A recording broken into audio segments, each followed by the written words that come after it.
भेदभाव किंवा पक्षपातीपणा कितीही लहान असला तरी तो चुकीचा आहे. भेदभावाचे समर्थन जरी कोणी केले तरी ते चुकीचेच आहे. काय आमच्या जीवनामध्ये भेदभाव, पक्षपातीपणा यांना थारा आहे?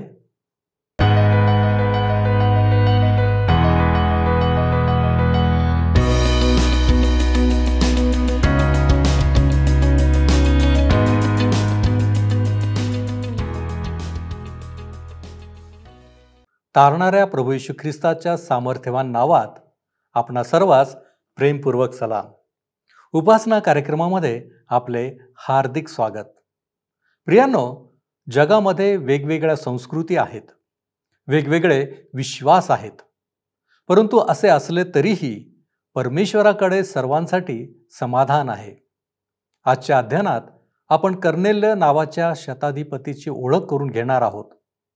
त्याच्या जीवनामध्ये परिपूर्णता येण्यासाठी पवित्र आत्म्याने कसे कार्य केले हे आपणास समजेल. तसेच परमेश्वराने पेत्राला कोणती महत्त्वाची गोष्ट शिकवली ते देखील आपण पाहणार आहोत. निश्चितच या गोष्टी आपणा प्रत्येकांसाठी उत्तम शिकवण होणार आहे. तर मग चला प्रियांनो, आपण आपल्या अध्ययनाची सुरुवात करूया. श्रोत्यानो, 9वा अध्याय आम्ही संपवलेला आहे आणि आज प्रेषितांची कृत्ये ह्याच्या 10व्या अध्यायाला आम्ही सुरुवात करीत आहोत. ह्या अध्यायाचे शीर्षक आहे रोमी शताधिपतीचे अर्थात कर्नेल्यचे हृदय परिवर्तन. कर्नेल्य हा यापेतचा वंशज आहे. ज्याप्रमाणे इथिओपियन खोजा हामचा वंशज होता आणि शॉल जो तार्सेसचा रहिवाशी होता तो शेमचा वंशज होता. हे 3 लोक संपूर्ण मानवजातीचे प्रतिनिधी कशा प्रकारे आहेत हे आम्ही मागे पाहिले. अध्याय 10 मध्ये शिमोन पेत्राची सेवा पुढे कशी काय सुरू राहिली ह्याविषयीचा वृत्तांत देण्यात आला आहे. नंतर आम्हाला दिसेल की पेत्र दृश्यामधून अदृश्य होतो आणि प्रेषित पौलाच्या द्वारे इतिहास पुढे चालू राहतो. पौल जरी अन्य जातीच्या लोकांकरिता प्रेषित होता तरी पेत्र कर्नेलच्या घरात जो अन्य जातीयांमधील होता प्रवेश करून जो त्याला व त्याच्या संपूर्ण घराण्याला उद्धार देऊन अन्य जातींकरिता उद्धाराचे द्वार उघडत आहे. पेत्राने त्यांना येशू ख्रिस्ताविषयी सांगितले आणि अन्य जातीकरिता तारणाचा मार्ग उघडला. श्रोत्यानो, ह्या अध्यायात आपण अन्य जातीच्या लोकांवर परमेश्वराची कृपा कशा प्रकारे झाली ह्याविषयी अध्ययन करणार आहोत. 10वा अध्याय आणि पहिलं वचन सांगतं, कैसरिया येथे कर्नेल्य नावाचा कोणी एक पुरुष इटलीक म्हटलेल्या पलटणीत शताधिपती होता. लक्षात असू द्या श्रोत्यानो की पौल कैसरियाला जाऊन आला होता, कारण 9वा अध्याय 30वे वचन आम्हाला सांगतं, बंधुजनांना हे समजल्यावर त्यांनी त्याला कैसरियात नेले व पुढे तार्सास पाठविले. आणि शक्यता आहे की अन्य प्रेषित त्या किनारी भागात शुभवर्तमान प्रसार करीत होते. तेल अविव हा यापाचा एक भाग आहे. जेव्हा कोणीही यापापासून उत्तरी किनारी भागाने प्रवेश करील तर कैसरिया लागते, जे एक रोमी शहर होते. आपणाला माहीत असेल की हे शहर रोमी राज्यपाल पिलाताचे मुख्य कार्यालय होते. राज्यपाल आणि सारे सत्ताधारी लोक त्या ठिकाणी राहत असत. ह्याच ठिकाणी कर्नेल्य राहणारा होता. तो शताधिपती होता. ह्याचा अर्थ की तो रोमी सैन्यात 100 सैनिकांवर सेनापती होता. हे सैनिक ते होते ज्यांचे प्रशिक्षण इटलीमध्ये झालेले होते. दुसरं वचन आम्हाला पुढे सांगतं, 10वा अध्याय 2रं वचन, तो नीतिमान व आपल्या घराण्यातील सर्वांसह देवाचे भय बाळगणारा, लोकांस फार दानधर्म करणारा व देवाची नित्य प्रार्थना करणारा असा होता. तो परमेश्वराचा भक्त होता. ह्याचाच अर्थ की त्याची भक्ती फार प्रामाणिक होती. तो सत्यनिष्ठ होता. तो उदार हस्ते दान देत होता. परंतु त्याच्याजवळ परमेश्वराच्या राज्याविषयी काहीच आशा नव्हती.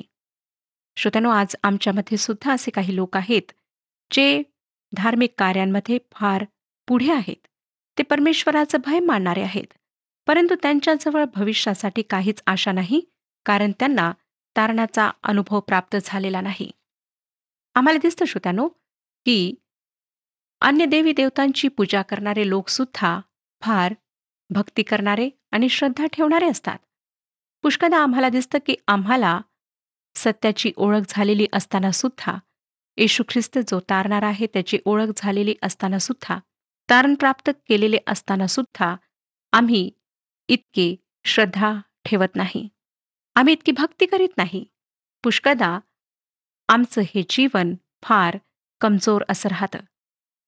इस्रायल राष्ट्राचा जर इतिहास आपण पाहाल तर आपणाला दिसेल की ह्या राष्ट्रात देण्यावर अधिक जोर देण्यात येत असे. परमेश्वराने ह्याविषयी त्यांना जुन्या करारात शिकवले होते. आम्ही दशमांशाविषयी पुष्कळ बोलतो, परंतु मोशेच्या नियमांप्रमाणे आम्हाला दिसतं की ते वास्तविक रूपाने 30% देत होते. सरकारचे कार्य चालू राहण्याकरिता त्यांनी दिले. मंदिराच्या ज्या आवश्यकता होत्या त्याकरिता त्यांनी दिले आणि जे काही उत्पन्न होत असे त्याचा 10वा हिस्सा ते देत असत. त्यामुळे आपण म्हणू शकतो की ते उदार लोक होते, देणारे लोक होते. श्रोत्यांनो, हे जाणून घेणे फार मनोवेधक आहे की बऱ्याचशा अशा संस्था ज्या दानांच्या आधारे चालतात त्यांची स्थापना यहुदी लोकांद्वारे झाली आहे. आज आमच्या समाजात असा कुठलाच वर्ग नाही जो देण्यामध्ये ह्या लोकांप्रमाणे उदारता दाखवतो.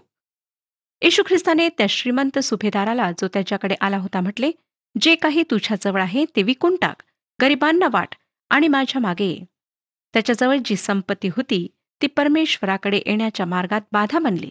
जरी आम्ही पाहतो श्रोत्यानो की तो मोशेच्या नियमांच्या अधीन होता, तो म्हणू शकला की मी सर्व नियमांचे पालन करतो. त्याने जे करायचे आहे ते केले होते, जे करायचे नाही ते केले नव्हते. परंतु जे करायला हवे होते ते नियमांच्या स्वाधीन असून सुद्धा त्याने केले नव्हते. परमेश्वराला प्रथम स्थान देण्यामध्ये तो अयशस्वी झाला आणि ह्याच गोष्टीने त्याच्या मार्गाला बंद केले, त्याचा रस्ता अडवला. येशू ख्रिस्ताकडे येण्याआधी त्याने त्या अडथळ्यांना दूर करायला हवे होते.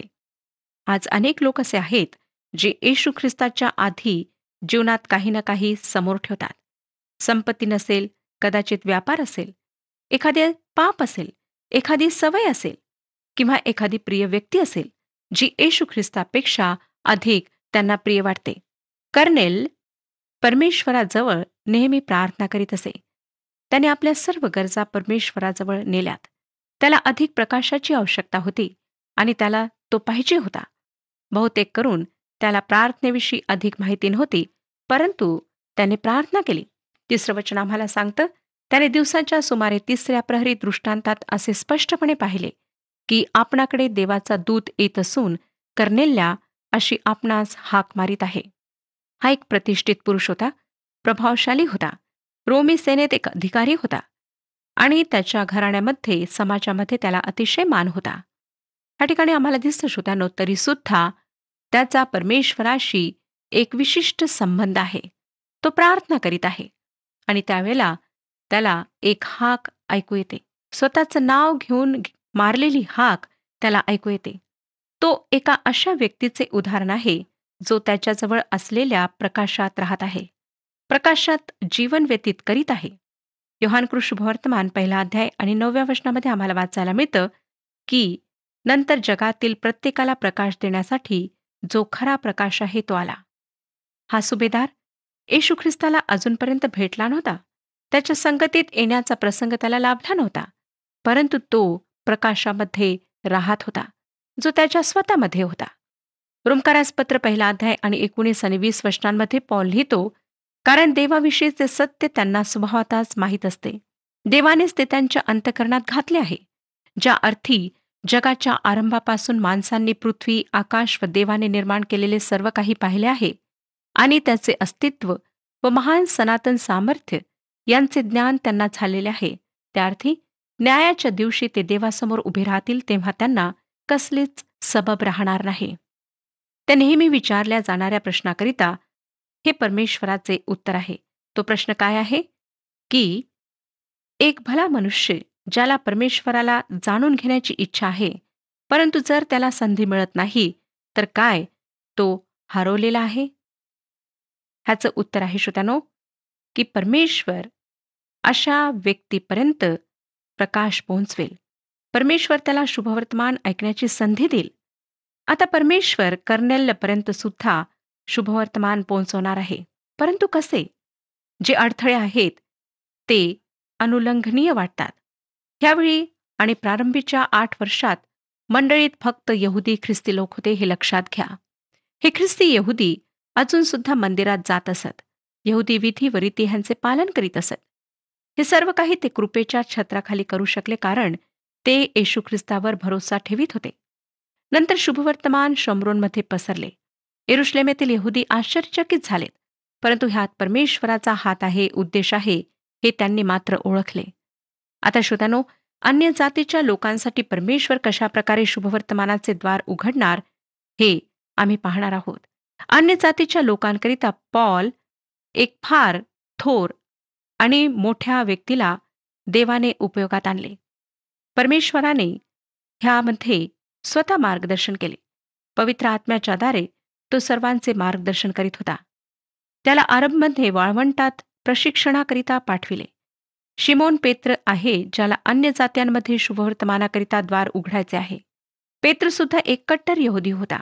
अर्थातच पवित्र आत्म्याने शुभवर्तमान अन्य जातीपर्यंत पोहोचविण्याकरिता हर तऱ्हेने कार्य केले.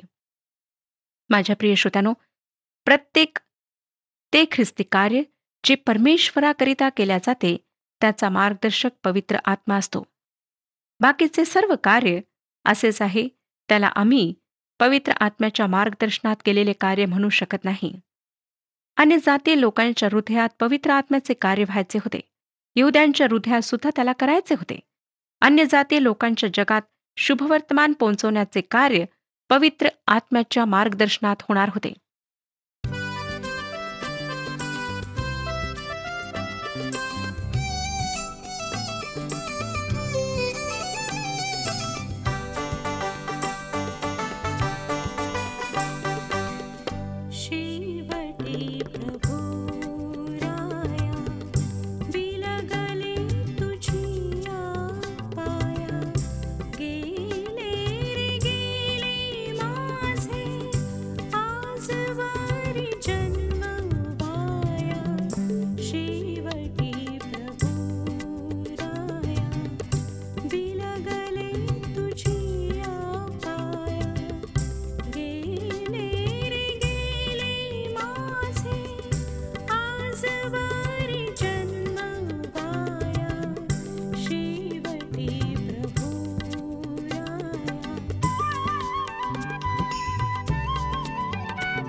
4थं वचन, तेव्हा तो त्याच्याकडे निरखून पाहून भयभीत होऊन म्हणाला, काय महाराज?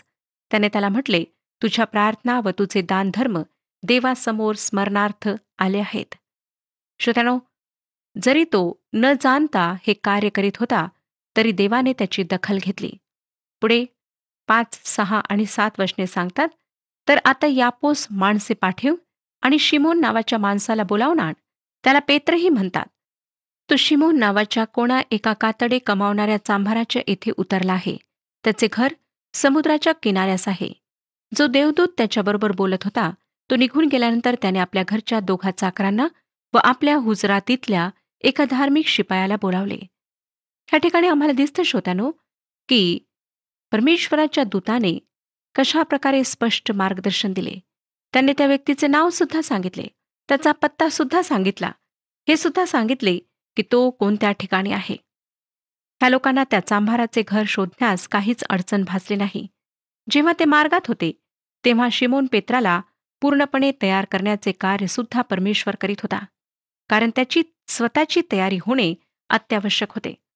9वं वचन काय सांगतं पहा, ते दुसऱ्या दिवशी वाटेवर असता गावाजवळ येत आहेत तो 2 प्रहरच्या सुमारास पेत्र प्रार्थना करावयास धाब्यावर गेला. शिमोन पेत्राला तयार करणे परमेश्वराकरिता फार अगत्याचे होते. हे म्हणणे चुकीचे होईल की प्रत्येक व्यक्तीला परमेश्वर एकाच प्रकारे उपयोगात आणतो किंवा तयार करतो. प्रत्येकाकरिता कार्य करण्याची त्याची वेगळी पद्धती असते. 10 ते 12 वचने, तेव्हा त्याला भूक लागून काही खावेसे वाटले आणि जेवणाची तयारी होत आहे इतक्यात त्याचे देहभान सुटले. तेव्हा आकाश उघडलेले व मोठ्या चांदव्यासारखे 4 कोपरे धरून सोडलेले एक पात्र पृथ्वीवर उतरत आहे असा दृष्टांत त्याला झाला. त्यात पृथ्वीवरील सर्व चतुष्पाद, सरपटणारे जीव व आकाशातील पाखरे होती. आता लक्षात घ्या की त्या ठिकाणी सगळ्या प्रकारचे चतुष्पाद प्राणी, जमिनीवर सरपटणारे जीवजंतू आणि आकाशातील पाखरे होते. 13 आणि 14 वचने, मग त्याने अशी वाणी ऐकली की पेत्रा, उठ, मारून खा. पेत्र म्हणाला, नको नको प्रभू, कारण निषिद्ध आणि अशुद्ध असे काही मी कधीच खाल्ले नाही. पेत्र आश्चर्यचकित होऊन हे काय आहे, ह्याचा अर्थ काय आहे, ह्याबद्दल विचारच करीत होता.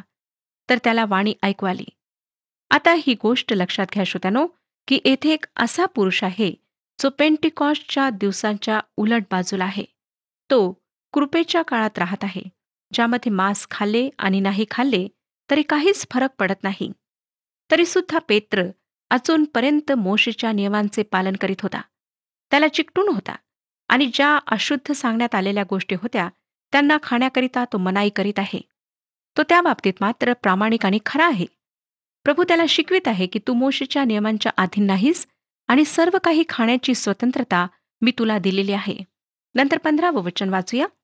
मग दुसऱ्यांदा अशी वाणी झाली की देवाने जे शुद्ध केले आहे ते तू निषिद्ध मानू नको. ह्या ठिकाणी आपण काहीही खाऊ शकता, कारण परमेश्वराने तसे सांगितले आहे, ह्याचे स्पष्टीकरण आम्हाला मिळते. 16वं वचन, असे 3 वेळा झाले आणि लागलेच ते पात्र आकाशात वर घेतले गेले. पेत्र हे काय आहे, कशासाठी आहे, या बाबतीत विचार करून आश्चर्य करीत राहिला. 17 ते 22 वचने, आपण पाहिलेल्या दृष्टांताचा अर्थ काय असावा ह्याविषयी पेत्र विचारात पडला असता, पहा, कर्नेल्याने पाठविलेली माणसे शिमोनाचे घर शोधल्यावर दरवाजाजवळ येऊन उभी राहिली आणि त्यांनी हाक मारून विचारले, शिमोन पेत्र येथे पाहुणा उतरला आहे काय? पेत्र त्या दृष्टांताविषयी विचार करीत असता आत्मा त्याला म्हणाला, पहा, 3 माणसे तुझा शोध करीत आहेत, तर उठ, खाली ये आणि काहीच संशय न धरता त्यांच्याबरोबर जा, कारण मीच त्यांना पाठविले आहे. पेत्र त्या माणसांकडे खाली येऊन म्हणाला, पहा, ज्याचा तुम्ही शोध करीत आहात तो मी आहे. तुम्ही कोणत्या कारणामुळे येथे आला? ते म्हणाले, कर्नेल्य शताधिपती हा नीतिमान मनुष्य असून देवाचे भय बाळगणारा आहे आणि सर्व यहुदी लोक त्याच्याविषयी चांगली साक्ष देतात. त्याला पवित्र देवदूताने सुचविले आहे की आपणाला घरी बोलावून आपणाकडून संदेश ऐकावा. श्रोत्यानो, शिमोन पेत्राला कैसरियाला जायचे होते. कर्नेल्यकडून आलेल्या लोकांनी त्याला स्पष्टीकरण दिले आणि कर्नेल्यच्या घरी येण्याकरिता त्याला निमंत्रण दिले. नंतर 23 ते 25 वचने पहा. मग त्याने त्यांना आत बोलावून त्यांचा पाहुणचार केला. दुसऱ्या दिवशी पेत्र त्यांच्याबरोबर निघाला आणि यापोतील बंधुजनांपैकी कित्येक त्याच्याबरोबर गेले. तिसऱ्या दिवशी तो कैसरियास पोहोचला तेव्हा कर्नेल्य आपल्या नातलगांना व इष्टमित्रांना जमवून त्यांची वाट पाहत होता. पेत्र आत जात असता कर्नेल्य त्याला समोरा गेला आणि त्याने त्याच्या पाया पडून त्याला नमन केले. आम्ही वाचले श्रोत्यानो की पेत्राने त्या लोकांना ज्यांना कर्नेल्यने पाठविले होते आपल्या घरात बोलवले आणि त्यांना रात्रभर तेथेच ठेवून घेतले. त्यांचा पाहुणचार केला आणि नंतर ते कैसरिया ह्या ठिकाणी जाण्यास निघाले. आणि इकडे आम्हाला दिसतं की कर्नेल्यने आपल्या सर्व नातलगांना इष्टमित्रांना जमवून सगळी तयारी करून ठेवली. जेव्हा पेत्र आत आला तेव्हा कर्नेल्य त्याला समोरा गेला. त्याने त्याच्या पाया पडून त्याला नमन केले. ह्या ठिकाणी आम्हाला त्याची नम्रता सुद्धा दिसते. खरोखर श्रोत्यानो, त्याच्यामध्ये जी उत्सुकता आहे आणि परमेश्वराचं वचन ऐकण्याची जी एक भूक आहे ती आम्हाला स्पष्टपणे दिसते. नंतर 26 पासून पुढची वचने पहा काय सांगतात. 26वे वचन, पण पेत्र त्याला उठवून म्हणाला, उभे राहा, मीही मनुष्यच आहे. मग तो त्याच्याबरोबर बोलत बोलत आत गेला तेव्हा त्याला पुष्कळ लोक एकत्र जमलेले आढळून आले. त्याने त्यांना म्हटले, तुम्हाला ठाऊकच आहे की यहुदी मनुष्याने अन्य जातीच्या मनुष्याबरोबर निकट संबंध ठेवणे किंवा त्याच्याकडे जाणे येणे ठेवणे हे त्याच्या रीतिरिवाजा विरुद्ध आहे. तथापि कोणाही मनुष्याला निषिद्ध किंवा अशुद्ध म्हणू नये असे देवाने मला दाखविले आहे.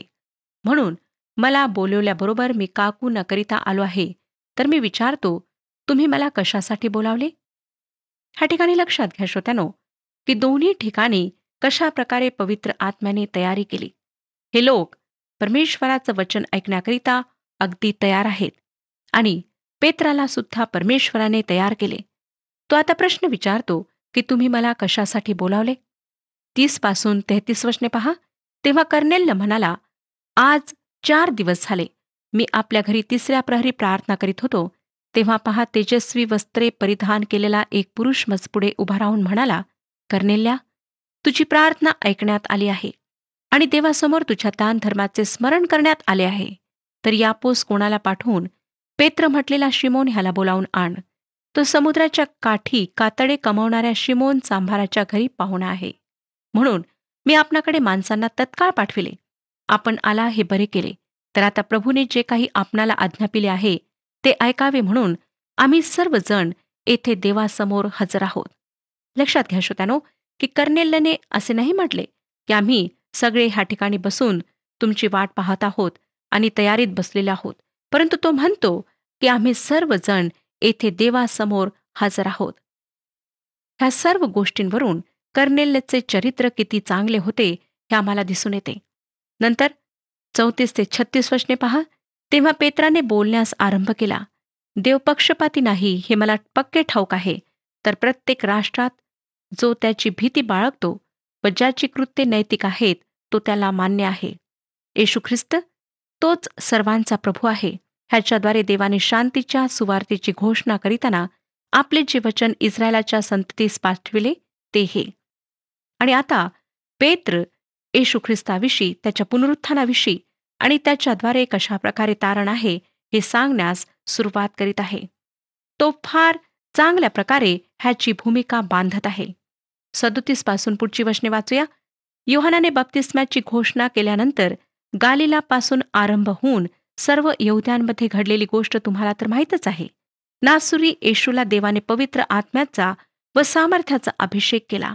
तो सत्कर्मे करीत व सैतानाच्या सत्तेखाली असलेल्या सर्वांना बरे करीत फिरला, कारण देव त्याच्याबरोबर होता. आणि त्याने यहुद्यांच्या देशात व येरुशलेमेत जे काही केले त्या सर्वांचे साक्षी आम्ही आहोत. त्यांनी त्याला खांबावर टांगून मारले. त्याला देवाने तिसऱ्या दिवशी उठविले व त्याने प्रगट व्हावे असे केले. तरी हे प्रगटीकरण सर्व लोकांना नव्हे, पण जे साक्षी देवाने पूर्वी निवडले त्या आम्हाला केले. त्या आम्ही तो मेलेल्यातून उठल्यानंतर त्याच्याबरोबर खाणेपिणे केले. त्याने आम्हाला अशी आज्ञा केली की लोकांस उपदेश करा व अशी साक्ष द्या की देवाने नेमलेला असा जिवंतांचा व मेलेल्यांचा न्यायाधीश तो हाच आहे. त्याच्यावर विश्वास ठेवणाऱ्या प्रत्येकाला त्याच्या नावाने पापांची क्षमा मिळेल अशी साक्ष सर्व संदेष्टे त्याच्याविषयी देतात. श्रोत्यानो, फार स्पष्टपणे तो प्रभू येशू ख्रिस्ताविषयी ह्या ठिकाणी सांगत आहे. नंतर 44 ते 48 वचने पहा. पेत्राचे हे भाषण चालू असतानाच वचन ऐकणाऱ्या सर्वांवर पवित्र आत्मा उतरला. मग परराष्ट्रीयांवरही पवित्र आत्म्याच्या दानाचा वर्षाव झाला आहे असे पाहून पेत्राबरोबर आलेल्या विश्वास ठेवणाऱ्या व सुनता झालेल्या सर्व लोकांना आश्चर्य वाटले, कारण त्यांनी त्यांना अनेक भाषातून बोलताना व देवाची थोरवी गाताना ऐकले. तेव्हा पेत्राने म्हटले, आम्हाला मिळाला तसा पवित्र आत्मा ज्यांना मिळाला आहे त्यांचा बप्तिस्मा होऊ नये म्हणून कोणाच्याने पाण्याची मनाई करवेल? मग येशू ख्रिस्ताच्या नावात त्यांचा बप्तिस्मा व्हावा अशी त्याने आज्ञा केली. तेव्हा काही दिवस राहावे म्हणून त्यांनी त्याला विनंती केली. आम्हाला दिसतं श्रोत्यानो की कशा प्रकारे पवित्र आत्म्याचं कार्य ह्या ठिकाणी प्रभावीपणे झाले. मला खात्री आहे की आजच्या अध्ययनाद्वारे आपणाला उत्साह प्राप्त झालेला आहे. परमेश्वर आपणा सर्वांस आशीर्वाद देव. हा कार्यक्रम आपणास आवडला काय? आता आम्हाला एक मिस कॉल करा आणि आपण पुढील विजेता होऊ शकता.